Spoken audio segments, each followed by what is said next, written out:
차창에 매달린 빗방울들이 서로를 밀치며 흘러내렸습니다. 가로등 불빛이 물결처럼 번져 들어와 좁고 어두운 차 안은 마치 세상과 단절된 또 다른 공간이 되었습니다. 그 순간 그의 손끝이 내 손 위에 조심스럽게 내려앉았습니다. 짧은 스침이었지만 마치 오랫동안 닫혀있던 마음의 문을 두드리는 듯한 울림이 퍼졌습니다. 심장은 미친 듯이 고동쳤습니다. 이성은 수없이 외쳤습니다. 안 돼. 멈춰야 해. 하지만 이미 내 마음은 보이지 않는 자석에 끌리듯 그의 쪽으로 기울어 있었습니다. 그리고 결국 숨결이 스쳐 지나간 순간 모든 저항은 무너져 내렸습니다. 빗방울이 유리창을 타고 흘러내리듯 우리의 경계도 천천히 희미해졌습니다. 저는 지연입니다. 올해 48세, 결혼 생활은 어느덧 20해를 훌쩍 넘어갔습니다. 겉으로 보기엔 그럴듯했습니다. 남편은 성실했고 아이들도 남들 부러워할 만큼 잘 자라주었습니다. 경제적으로도 큰 어려움은 없었고 주변 사람들 눈에는 그저 평온하고 안정된 가정으로 비쳤을 겁니다. 하지만 그것은 껍데기일 뿐이었습니다. 제 마음은 오래전부터 조금씩 말라가고 있었습니다. 봄마다 피어나는 꽃잎은 여전히 아름다웠지만 저 안의 뿌리는 이미 갈라지고 있던 셈이었죠. 저녁 식탁은 늘 조용했습니다. 도마 위에 채소 써는 소리, 국 끓는 소리, 그리고 수저가 그릇에 부딪히는 소리만 공기를 채웠습니다. 대화는 의무적으로 오가는 몇 마디가 전부였고 웃음이나 따뜻한 눈빛은 점점 사라졌습니다. 가끔씩 남편과 눈이 마주쳐도 우리는 곧 시선을 피했습니다. 낯설게 느껴지는 공기 속에서 마치 서로를 피하는 게 자연스러운 습관처럼 굳어져 갔습니다. 밤이 되면 그 공허감은 더욱 선명해졌습니다. 불 꺼진 침실 옆자리에 누워있는 사람은 분명 남편이었지만 그 존재가 온기로 다가오지 않았습니다. 규칙적으로 들려오는 숨소리조차도 이제는 벽 건너에서 들려오는 소음처럼 멀게만 느껴졌습니다. 저는 베개를 껴안으며 스스로에게 물었습니다. 나는 언제부터 아내가 아니라 그저 집안일을 관리하는 사람이 되어버린 걸까? 결혼 초반 작은 꽃 한 송이를 사오던 그 남자, 퇴근길에 제게 고생했어라고 웃어주던 그 사람은 어느 순간 사라져버렸습니다. 남은 건 무뚝뚝한 대답 그리고 책임과 의무로만 이어진 생활뿐이었습니다. 한 지붕 아래 살고 있었지만 우리는 이미 서로 다른 섬에 갇힌 사람들이었습니다. 말이 다리를 놓지 못하자 마음은 점점 더 멀어져 갔습니다. 그렇게 제 안에는 매일 작은 틈이 생겼습니다. 틈새로 들어오는 건 바람이 아니라 차갑고 무거운 외로움이었습니다. 아무리 이불을 덮어도 그 공허함은 결코 따뜻해지지 않았습니다. 저는 매일 같은 질문을 되뇌었습니다. 나는 언제부터 여자가 아닌 그저 집안일과 가족을 관리하는 역할로만 남게 된 걸까? 그 답은 여전히 오리무중이었고 그 대신 제 마음은 조금씩 메마른 사막처럼 갈라져 가고 있었습니다. 그러던 어느 날이었습니다. 남편은 퇴근 후 현관을 마주하며 무심히 말했습니다. 오늘 저녁에 대학 동창을 만날 건데 같이 가자. 그 말에 저는 잠시 멈칫했습니다. 남편이 먼저 저를 어디로 불러내는 건 드문 일이었으니까요. 하지만 마음속 깊은 곳에서는 작은 한숨이 터져나왔습니다. 낯선 사람들과의 자리, 의례적인 웃음과 건조한 대화. 늘 저를 피곤하게 만들었으니까요. 그러나 남편의 오랜 친구라는데 혼자 빠지기도 애매했습니다. 드물게 건넨 제안을 거절하는 건 더 큰 거리감을 만들 것 같아. 결국 저는 고개를 끄덕이고 따라 나설 수밖에 없었습니다. 식당 문을 열자 따뜻한 조명이 번지는 홀 한가운데서 한 남자가 먼저 일어나 손을 흔들었습니다. 야, 정말 오랜만이다. 남편은 활짝 웃으며 달려가 그와 힘껏 악수를 나눴습니다. 저는 한 발 늦게 뒤따라 들어섰습니다. 그 사람은 남편보다 몇 살 어려 보였고 깔끔하게 다린 셔츠, 단정하게 빗어넘긴 머리, 그리고 웃을 때 눈가에 번지는 잔잔한 주름이 이상하게도 따뜻하게 다가왔습니다. 그 사람이 바로 민수 씨였습니다. 처음엔 그저 형식적인 인사뿐이었습니다. 안녕하세요. 말씀 많이 들었습니다. 제 목소리는 예의 바른 미소와 함께 흘러나왔습니다. 그러나 시간이 조금씩 흘러가면서 민수 씨의 태도에는 묘한 차이가 있었습니다. 남편과 옛 추억을 주고받으면서도 그는 틈틈이 제게 시선을 건네 말을 붙였습니다. 형수님, 집안일 하시느라 힘드시죠? 아이들 챙기랴 살림하랴 하루하루가 쉽지 않으실 텐데요. 그 순간 제 가슴 한쪽이 먹먹해졌습니다. 남편에게서는 단 한 번도 들어보지 못한 말, 늘 당연하게만 여겨졌던 제 일상이 처음으로 누군가의 눈에 수고로 비친 것 같았습니다. 작은 말 한마디였지만 그 따뜻한 말은 제 마음속에 파문처럼 번졌습니다. 마치 오랫동안 얼어붙어 있던 물 위에 작은 돌멩이가 떨어지며 잔잔한 물결을 퍼뜨리듯 제 안에 무언가가 흔들리기 시작했습니다. 식탁 위에서는 여전히 술잔이 오가고 남편은 들뜬 목소리로 옛 시절을 이야기했습니다. 그 웃음소리 속에서 저는 이상하게 고립감을 느꼈지만 그 순간마다 민수 씨의 따뜻한 시선이 저를 다시 불러내주는 듯 했습니다.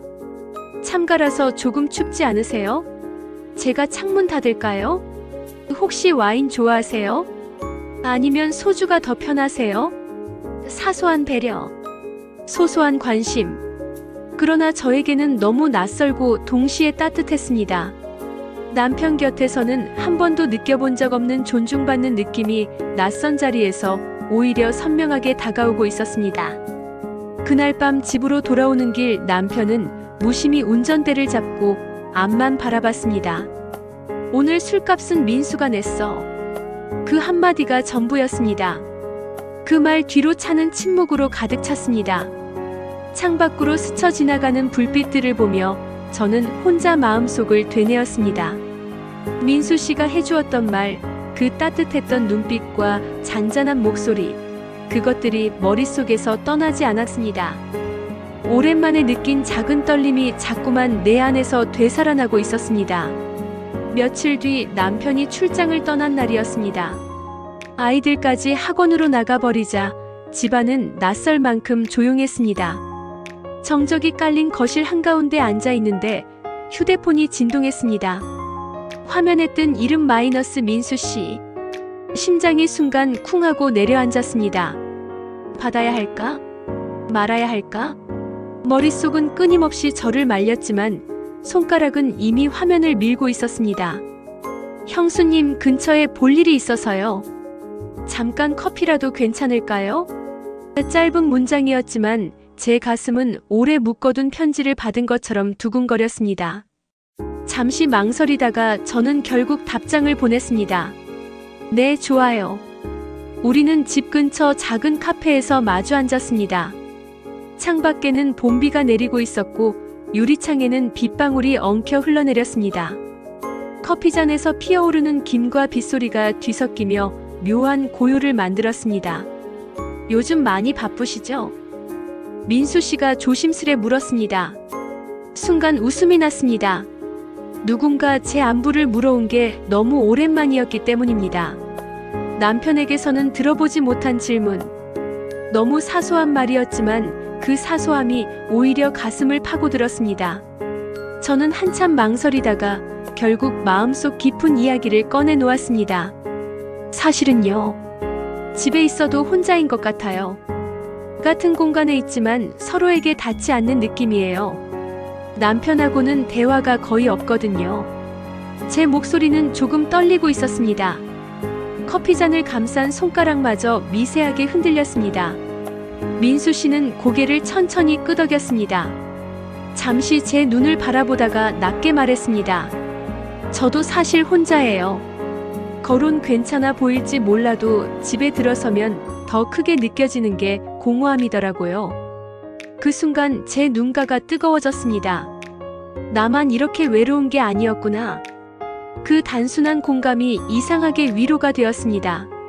마치 내 마음 깊은 곳을 누군가 들여다보고 그 공허함을 대신 말해주는 것 같았습니다. 창밖을 보니 빗방울이 더 굵어지고 있었습니다. 우리는 잠시 아무 말도 하지 않았습니다. 하지만 그 침묵은 어색하지 않았습니다. 오히려 그 고요 속에서 서로의 외로움이 은근히 이어지고 있다는 걸 느낄 수 있었습니다. 시간이 갈수록 우리는 점점 더 자주 마주하게 되었습니다. 처음에는 우연처럼 보였던 만남이 이제는 서로의 마음속에 은근한 약속처럼 자리 잡아가고 있었습니다. 비 내리는 저녁 창가에 앉아있던 작은 카페, 커피잔 위로 피어오르는 김 사이로 그의 눈빛이 내게 머무를 때마다 세상은 고요해지고 오직 우리 둘만 남은 듯 했습니다. 사람들 눈길이 닿지 않는 공원 벤치에서도 마찬가지였습니다. 흐릿한 가로등 불빛 아래 서로의 목소리가 바람에 묻혀 작게 흩어졌지만 그 작은 대화조차도 내 마음을 크게 흔들었습니다. 그러나 그 설렘 뒤에는 늘 두려움이 따라왔습니다. 집으로 돌아오는 길 거울에 비친 제 얼굴을 바라보면 스스로가 낯설게 느껴졌습니다. 이게 정말 나인가? 48살의 기혼 여성이 20대 처녀처럼 가슴 떨리고 있다니. 양심과 이성은 끊임없이 저를 질타했습니다. 하지만 한편으론 오랫동안 잃어버렸던 제 자신을 되찾아가는 느낌이었습니다. 어느 날 민수 씨는 조심스럽게 물었습니다. 형수님은 행복하세요? 그 질문에 저는 한동안 대답할 수 없었습니다. 행복이라는 단어를 언제 마지막으로 생각해 봤을까요? 남들이 보기에는 안정적이고 평범한 삶이었지만 정작 제 마음속에는 행복이라는 감정이 언제부터인가 사라져 있었습니다. 모르겠어요. 저는 솔직하게 답했습니다. 그냥 살아가고 있다고 해야 할까요? 하루하루가 반복되는 일상 속에서 행복이란 걸 느껴본 지가 너무 오래됐어요. 민수 씨는 고개를 끄덕이며 말했습니다. 저도 마찬가지예요. 그런데 요즘 들어 형수님과 이렇게 이야기 나누는 시간이 제게는 작은 행복인 것 같아요. 그 말에 제 심장이 다시 한번 요동쳤습니다. 누군가에게 행복을 주고받는다는 것. 얼마나 오래 잊고 살았던 감정인지요. 우리의 만남은 점점 더 깊어져 갔습니다. 단순한 커피 한 잔에서 시작된 대화는 서로의 꿈과 좌절, 그리고 숨겨왔던 상처들을 나누는 시간이 되었습니다. 민수 씨는 몇 년 전 이혼을 했다고 했습니다. 서로 사랑했던 건 맞는데 언제부턴가 다른 방향을 바라보고 있더라고요. 아내는 아내대로, 저는 저대로 각자의 길을 걷고 있었어요. 결국 함께 있어도 외로운 관계가 되어버렸죠. 그의 이야기를 들으며 저는 묘한 기시감을 느꼈습니다. 그건 바로 지금 제가 겪고 있는 상황과 너무도 비슷했으니까요. 그때는 몰랐는데 이제야 알겠어요. 진짜 외로움은 혼자 있을 때가 아니라 함께 있어도 마음이 통하지 않을 때라는 걸. 민수 씨의 말에 저는 깊이 공감했습니다. 남편과 같은 침대에서 자면서도 느끼는 그 깊은 고독감을 누군가 정확히 표현해 준 것 같았습니다. 우리의 관계가 조금씩 변해가고 있다는 걸 저도 민수 씨도 알고 있었습니다. 처음에는 단순한 동정심이나 위로였을지 모르지만 시간이 지나면서 그것은 더 깊은 무언가로 발전하고 있었습니다. 서로를 이해하고 서로에게 위안이 되고, 그리고 무엇보다 서로를 통해 잃어버렸던 자신을 찾아가고 있었습니다. 어느 비 오는 저녁이었습니다. 우리는 평소처럼 조용한 카페에 앉아 있었는데 갑자기 정전이 되었습니다. 깜깜해진 공간에서 촛불만이 우리 사이를 비추고 있었습니다. 그 어둠 속에서 민수 씨의 손이 살짝 제 손을 덮었습니다. 무서우세요? 그가 조심스럽게 물었습니다. 무섭지 않았습니다. 오히려 그 어둠이 우리를 더 가깝게 만드는 것 같았습니다. 촛불이 만드는 흔들리는 그림자 속에서 우리는 더 솔직한 대화를 나눌 수 있었습니다. 저는 요즘 매일 거울을 봐요. 제가 말했습니다. 그런데 거기 비친 사람이 누군지 모르겠어요. 아내도 엄마도 그 어떤 역할도 아닌 그냥 나 자신으로서의 모습을 언제 마지막으로 봤는지 기억이 안 나요. 그래서 더 소중한 거 아닐까요? 민수 씨가 답했습니다. 지금 이 순간의 형수님은 그 어떤 역할도 아닌 순수한 당신 자신이잖아요. 그 모습이 저에게는 가장 아름다워 보여요. 그 말에 제 눈가가 뜨거워졌습니다. 언제부터인가 저는 누군가의 아내, 누군가의 엄마로만 존재했었는데 민수 씨는 그냥 저 자체를 봐주고 있었습니다. 전기가 다시 들어왔을 때 우리는 서로를 바라보며 미소를 지었습니다. 그 미소 속에는 말로 표현할 수 없는 많은 감정이 담겨 있었습니다. 설렘, 그리움, 그리고 동시에 두려움까지. 우리 모두 이 관계가 어디로 향하고 있는지 알고 있었고, 그것이 옳지 않다는 것도 알고 있었습니다. 하지만 멈출 수가 없었습니다. 집에 돌아가면 현실이 기다리고 있었습니다. 남편의 무관심한 눈빛, 아이들의 일상적인 요구들, 그리고 끝없이 반복되는 집안일. 하지만 이제는 그 일상 속에서도 작은 위로가 있었습니다. 민수 씨와의 추억들, 그리고 다음 만남에 대한 기대감이 제 하루하루를 지탱해주고 있었습니다. 어느 날 민수 씨가 제안했습니다. 한번 멀리 다녀와요. 일상에서 벗어나서 진짜 우리 자신의 모습을 찾아보는 시간을 가져봐요. 그 제안에 제 마음은 동요했습니다. 함께 여행을 간다는 것, 그것은 우리 관계를 완전히 다른 차원으로 끌어올리는 일이었습니다. 안 돼요. 제가 고개를 흔들었습니다. 그렇게 되면 정말로 돌이킬 수 없을 것 같아요. 민수 씨는 제 말을 이해한다는 듯 고개를 끄덕였습니다. 그럼 그냥 드라이브만 해요.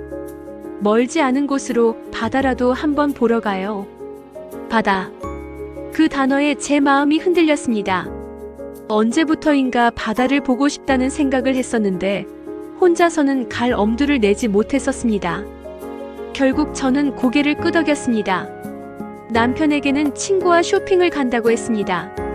거짓말을 하는 제 자신이 낯설었지만 동시에 그 작은 일탈이 주는 해방감도 있었습니다. 드라이브 당일 민수 씨의 차에 올라타는 순간 제 심장은 다시 한번 빠르게 뛰기 시작했습니다. 차창으로 보이는 풍경들이 빠르게 스쳐 지나갔습니다. 평소에는 보지 못했던 들판, 작은 마을들, 그리고 구불구불한 산길까지. 민수 씨는 라디오에서 흘러나오는 잔잔한 음악에 맞춰 가끔씩 콧노래를 부르기도 했습니다. 그 모습이 너무나 자연스럽고 편안해 보여서 저도 모르게 미소가 지어졌습니다. 형수님 웃는 모습 정말 오랜만에 봐요. 민수 씨가 잠깐 제 쪽을 바라보며 말했습니다. 처음 만났을 때부터 계속 뭔가 슬퍼 보이셨는데 지금은 정말 편안해 보여요. 그 말에 저는 차창 밖을 바라보며 생각했습니다. 정말 오랜만에 느끼는 자유로움이었습니다. 아무도 저를 필요로 하지 않는 시간, 아무 역할도 하지 않아도 되는 순간. 바다에 도착했을 때는 해가 기울어가고 있었습니다. 끝없이 펼쳐진 수평선 너머로 붉은 노을이 번지고 있었고 파도 소리가 잔잔하게 귓가에 울려 퍼졌습니다. 우리는 한동안 말없이 그 풍경을 바라봤습니다. 짠바람이 얼굴을 스치고 지나갈 때 저는 마치 오랫동안 갇혀있던 새장에서 풀려난 새가 된 기분이었습니다.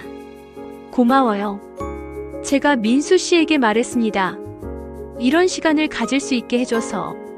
정말 오랜만에 제가 누군지 기억해내는 것 같아요. 민수 씨는 고개를 돌려 제 눈을 바라봤습니다. 그의 눈빛에는 따뜻함과 함께 어떤 간절함이 담겨 있었습니다. 형수님. 그가 조심스럽게 말을 꺼냈습니다. 저 형수님을 보면 제 마음이 이상해져요. 처음에는 그냥 외로운 사람끼리의 동질감이라고 생각했는데 이제는 그게 아닌 것 같아요. 그의 고백에 제 심장이 멈춘 것 같았습니다. 알고 있었습니다. 우리 모두 이 순간이 올 것을 알고 있었습니다. 저도 같아요. 제가 떨리는 목소리로 답했습니다. 하지만 우리는 안 돼요. 저는 기혼자고 아이들도 있고. 말을 하면서도 제 마음은 정반대의 감정으로 출렁이고 있었습니다. 민수 씨는 고개를 끄덕였습니다. 알아요. 그래서 더 괴로운 거죠. 이런 감정을 가져서는 안 되는데 자꾸만 형수님 생각이 나요. 우리는 그날 바닷가에서 오랫동안 이야기를 나눴습니다. 서로의 마음을 확인했지만 동시에 이 관계가 더 이상 발전할 수 없다는 것도 인정했습니다. 해가 완전히 지고 어둠이 내려앉을 때까지 우리는 그 애틋한 감정을 간직한 채 현실로 돌아가야 한다는 결론을 내렸습니다. 돌아오는 길은 조용했습니다. 라디오에서는 여전히 잔잔한 음악이 흘러나오고 있었지만 이제 그 음악마저도 슬프게 들렸습니다. 차 안의 공기는 무겁고 먹먹했습니다. 우리 모두 이것이 마지막일 수도 있다는 걸 알고 있었기 때문입니다. 집 앞에 도착했을 때 민수 씨가 말했습니다. 형수님, 오늘 정말 행복했어요. 이런 시간을 가질 수 있어서 평생 잊지 못할 것 같아요. 저도 같은 마음이었습니다. 하지만 동시에 이별의 아픔도 느끼고 있었습니다. 저도요. 정말 고마웠어요. 차에서 내리면서 우리는 마지막으로 눈을 마주쳤습니다. 그 눈빛 속에는 사랑, 그리움, 그리고 체념이 모두 담겨 있었습니다. 제가 현관 앞에서 뒤돌아보자 민수 씨는 아직도 그 자리에서 저를 바라보고 있었습니다. 손을 흔들어 작별을 고하고 저는 집 안으로 들어갔습니다. 집안은 평소와 다름없이 조용했습니다. 남편은 거실에서 TV를 보고 있었고 아이들은 각자 방에서 숙제를 하고 있었습니다. 어디 다녀왔어? 남편이 무심히 물었습니다. 친구랑 쇼핑하고 바람 쐬고 왔어요. 거짓말이 이렇게 쉽게 나올 줄은 몰랐습니다. 그날 밤 침대에 누워서 하루를 되돌아봤습니다. 바닷가에서 본 노을, 민수 씨와 나눈 대화, 그리고 그의 마지막 눈빛까지 모든 것이 꿈 같았습니다. 하지만 동시에 현실로 돌아온 지금 그 모든 것들이 더욱 소중하게 느껴졌습니다. 며칠이 지났습니다. 민수 씨에게서 연락이 오지 않았습니다. 저도 연락을 하지 않았습니다. 우리 모두 그날의 약속을 지키고 있는 것이었습니다. 하지만 그럼에도 불구하고 저는 휴대폰을 볼 때마다 혹시나 하는 마음으로 확인하곤 했습니다. 일상은 예전과 똑같이 흘러갔습니다. 아침에 가족들 아침 준비시키고 집안일하고 저녁 준비하고 또다시 똑같은 하루가 반복되었습니다. 하지만 이제는 무언가가 달랐습니다. 제 안에 작은 변화가 일어나고 있었습니다. 거울을 보면 여전히 48세의 중년 여성이 서 있었습니다. 하지만 그 눈빛이 예전과는 달랐습니다. 민수 씨가 봐준 나 자신의 모습을 조금씩 찾아가고 있는 것 같았습니다. 더 이상 그냥 누군가의 아내, 누군가의 엄마로만 존재하는 게 아니라 지연이라는 한 사람으로서의 정체성을 되찾아가고 있었습니다. 남편과의 관계도 조금씩 변했습니다. 예전에는 그의 무관심에 상처받고 외로워했다면 이제는 그냥 담담하게 받아들일 수 있었습니다. 기대하지 않으니 실망도 적었고 그 대신 제 자신에게 더 집중할 수 있게 되었습니다. 한 달쯤 지났을 때였습니다. 마트에서 장을 보고 나오는데 멀리서 익숙한 뒷모습이 보였습니다. 민수 씨였습니다. 심장이 다시 빠르게 뛰기 시작했습니다. 그를 불러야 할까 말아야 할까 망설이는 사이 그가 먼저 저를 알아봤습니다. 형수님. 그가 조심스럽게 다가왔습니다. 어떻게 지내세요? 잘 지내고 있어요. 제가 답했습니다. 짧은 대화였지만 서로의 눈빛으로 많은 것을 전할 수 있었습니다. 그는 여전히 제게 따뜻한 시선을 보내고 있었고 저도 그런 그가 반가웠습니다. 커피 한 잔 하실래요? 그가 제안했습니다. 잠시 망설였지만 저는 고개를 끄덕였습니다. 우리는 예전에 자주 가던 그 작은 카페에 앉았습니다. 아무것도 변하지 않은 그 공간에서 우리는 다시 만났습니다. 보고 싶었어요. 민수 씨가 솔직하게 말했습니다. 매일 형수님 생각을 했어요. 하지만 연락하면 안 될 것 같아서. 저도 같았어요. 제가 답했습니다. 하지만 그 시간 동안 많은 걸 생각해 볼 수 있었어요. 우리가 만나면서 제가 얼마나 변했는지 알게 되었거든요. 민수 씨는 궁금한 듯 저를 바라봤습니다. 어떻게 변하셨는데요? 제 자신을 찾았어요. 아니, 정확히는 제가 여전히 여기 있다는 걸 확인했어요. 수많은 역할 속에 묻혀서 잊고 있었던 지연이라는 사람이 아직 살아있다는 걸요. 그의 얼굴에 미소가 번졌습니다.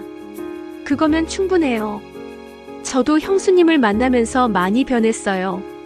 이전에는 그냥 하루하루를 버텨내기만 했다면 이제는 삶에서 의미를 찾으려고 노력하고 있어요. 형수님이 제게 그런 용기를 주셨어요. 우리는 그날도 오랜 시간 이야기를 나눴습니다. 하지만 예전과는 다른 느낌이었습니다. 금지된 감정에 대한 죄책감 대신 서로에게 좋은 영향을 주고받는 소중한 인연에 대한 감사함이 더 컸습니다. 우리는 여전히 서로를 아끼고 있었지만 그 감정을 더 성숙한 방식으로 다루고 있었습니다. 우리 이렇게 가끔 만나면 안 될까요? 민수 씨가 조심스럽게 물었습니다. 친구로서 말이에요. 물론 선을 넘지 않는 선에서. 저는 잠시 생각해 봤습니다. 과연 우리가 그런 관계를 유지할 수 있을까요? 하지만 이 사람을 완전히 놓아버리기에는 너무 아까웠습니다. 네, 좋아요. 제가 답했습니다. 하지만 정말 조심스럽게 서로를 존중하는 범위에서요. 민수 씨는 고개를 끄덕였습니다. 당연하죠. 저도 형수님이 힘들어하는 모습은 보고 싶지 않아요. 그날 이후로 우리는 가끔씩 만났습니다. 한 달에 한두 번 정도 항상 사람이 많은 공개적인 장소에서 커피를 마시며 근황을 나누고 서로의 고민을 들어주고 때로는 책이나 영화에 대해 이야기하기도 했습니다. 그런 만남들이 제 삶의 작은 활력소가 되어 주었습니다. 집에서도 변화가 있었습니다. 저는 더 이상 남편의 관심을 애타게 기다리지 않았습니다. 대신 제 자신만의 취미를 찾기 시작했습니다. 오랫동안 미뤄두었던 독서를 다시 시작했고 온라인으로 요리 클래스도 들었습니다. 아이들과의 관계도 더 좋아졌습니다. 제가 더 여유로워지니 아이들도 저에게 더 많은 이야기를 하게 되었습니다. 어느 날 큰아이가 말했습니다. 엄마, 요즘 되게 달라 보여요. 뭔가 더 밝아진 것 같아요. 그 말에 저는 깜짝 놀랐습니다. 아이들도 제 변화를 느끼고 있었던 것입니다. 그래? 어떻게 다른 것 같은데? 예전에는 항상 뭔가 걱정스러운 표정이셨는데 요즘은 자주 웃으시는 것 같아요. 정말 그랬습니다. 저는 전보다 더 많이 웃고 있었습니다. 민수 씨와의 관계가 완전한 사랑으로 이어지지는 못했지만 그 과정에서 제 자신을 재발견할 수 있었고 그것만으로도 충분히 의미 있는 경험이었습니다. 6개월이 지났을 때 민수 씨가 말했습니다. 형수님, 저 이사 갈 것 같아요. 회사에서 지방으로 발령이 났거든요. 그 말에 제 가슴이 순간 아려왔습니다. 하지만 동시에 이것이 우리에게는 좋은 일일 수도 있다는 생각도 들었습니다. 언제요? 다음 달 말쯤이요. 그래서 오늘이 마지막 만남이 될 것 같아요. 마지막이라는 말에 눈가가 뜨거워졌습니다. 하지만 울지는 않았습니다. 대신 그동안의 시간들을 감사한 마음으로 떠올렸습니다. 고마웠어요. 제가 진심으로 말했습니다. 저한테 정말 소중한 시간이었어요. 덕분에 제 자신을 다시 찾을 수 있었거든요. 저야말로 고마워요. 형수님을 만나서 사랑이 뭔지 다시 알게 되었어요. 비록 이루어질 수 없는 사랑이었지만 그래도 이런 감정을 느낄 수 있어서 행복했어요. 우리는 그날 마지막으로 바닷가에 갔습니다. 처음 함께 간 그 바닷가에서 우리는 작별을 고했습니다. 석양이 지는 바다를 바라보며 우리는 서로에게 행복을 빌어주었습니다. 형수님도 행복하세요. 진짜 행복을 찾으시기를 바라요. 당신도요. 좋은 사람 만나서 진정한 사랑하시길 바라요. 우리는 그렇게 헤어졌습니다. 포옹이나 키스 같은 것은 없었습니다. 하지만 그보다 더 깊은 마음의 교감이 있었습니다. 민수 씨가 떠난 후 저는 또다시 일상으로 돌아갔습니다. 하지만 이전의 일상과는 완전히 달랐습니다. 이제 저는 매일을 의미 있게 살려고 노력했습니다. 남편과의 관계 개선을 위해 대화를 시도해보기도 했고 아이들과 더 많은 시간을 보내려고 했습니다. 무엇보다 제 자신을 위한 시간을 만들었습니다. 매주 토요일 오후는 온전히 제 시간으로 정했습니다. 카페에서 책을 읽거나 전시회를 보러 다니거나 때로는 그냥 공원을 산책하기도 했습니다. 그런 시간들이 제게 새로운 에너지를 주었습니다. 1년이 지났습니다. 민수 씨에게서 간혹 안부 메시지가 왔습니다. 새로운 도시에서 잘 적응하고 있다고, 새로운 사람들을 만나며 새로운 인생을 살고 있다고 했습니다. 저도 가끔 근황을 전했습니다. 요리 클래스에서 상을 받았다는 소소한 일상부터 큰아이가 대학에 합격했다는 기쁜 소식까지, 그런 메시지들을 주고받으며 저는 깨달았습니다. 우리는 비록 함께할 수는 없었지만 서로의 인생에 좋은 영향을 남겼다는 것을, 그리고 그것만으로도 충분히 의미 있는 만남이었다는 것을. 어느 날 남편이 말했습니다. 당신 요즘 많이 밝아졌네. 뭔가 좋은 일이라도 있어? 그 질문에 저는 미소를 지었습니다. 그냥 제 자신을 좀 더 사랑하게 된 것 같아요. 남편은 이해할 수 없다는 표정이었지만 저에게는 그것으로 충분했습니다. 지금 생각해보면 민수 씨와의 만남은 제 인생의 전환점이었습니다. 그를 만나지 않았다면 저는 아직도 그 메마른 일상 속에서 제 자신을 잃은 채 살아가고 있었을지도 모릅니다. 비록 우리의 사랑이 이루어지지는 못했지만 그 과정에서 저는 더 소중한 것을 얻었습니다. 바로 제 자신이었습니다. 중년의 사랑이라고 해서 젊은 시절의 사랑보다 덜 아름다운 것은 아닙니다. 오히려 더 깊고 성숙한 감정일 수 있습니다. 하지만 때로는 그 사랑을 완성하는 것보다 그 사랑을 통해 자신을 찾는 것이 더 중요할 때도 있습니다. 저는 이제 더 이상 외롭지 않습니다. 남편과의 관계가 완전히 회복된 것은 아니지만 그것 때문에 절망하지도 않습니다. 제게는 이제 제 자신이 있으니까요. 그리고 그것이 가장 중요한 것이라는 걸 민수 씨를 통해 배웠습니다. 가끔 비 내리는 날이면 여전히 그를 생각합니다.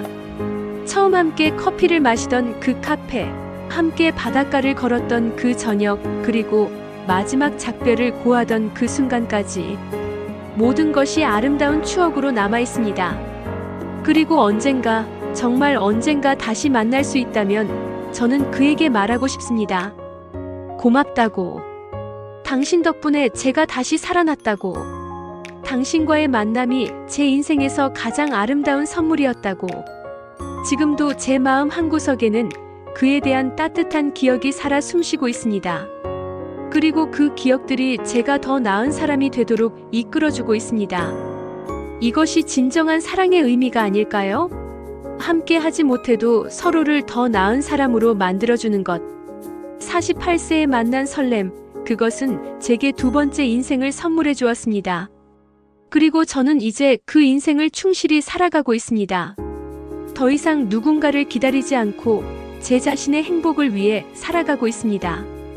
그것이 민수 씨가 제게 남겨준 가장 소중한 선물입니다.